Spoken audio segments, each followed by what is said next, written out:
Faith in the expiation of Christ and reconciliation through his blood is the commencement of the union of man with God, the gift of divine grace gratuitously made, received by faith without any merit on our part, is the beginning of the new creation and of the new creature.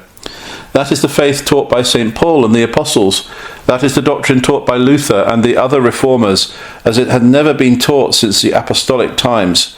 That doctrine may, perhaps, bring a smile to the lips of some great writers of men of the world, and yet it was that which transformed Christendom 3 centuries ago and brought about a new era, one of light, of liberty, and of faith, contrasting forcibly with the darkness of the Middle Ages.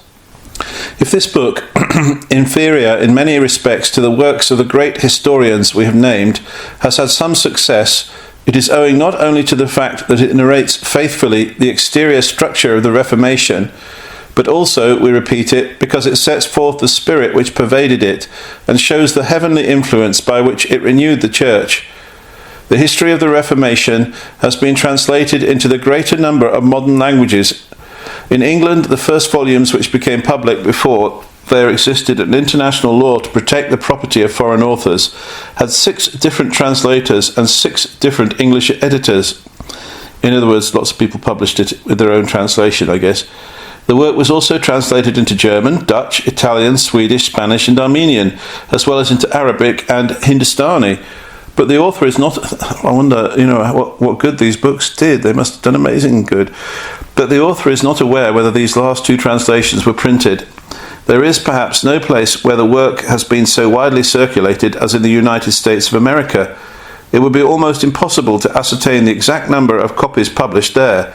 Some have estimated it at between 200,000 and 300,000. It is said that it has had a larger circulation than any historical work published in America by any author, either foreign or national. One circumstance, however, may have contributed to this great publicity. There is no international law to protect foreign authors in the United States, while there are laws which protect the works of Americans. Messrs. Prescott, Motley and others have therefore found the reward of their labour, while the author of the history of the Reformation has been deprived of the copyright and of the benefit accruing therefrom.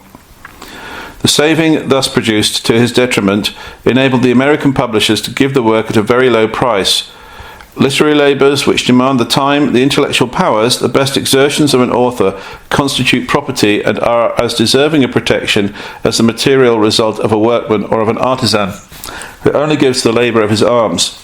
If, however, the author has not grown rich through his works, he has had the greatest satisfaction of knowing that they have done some good.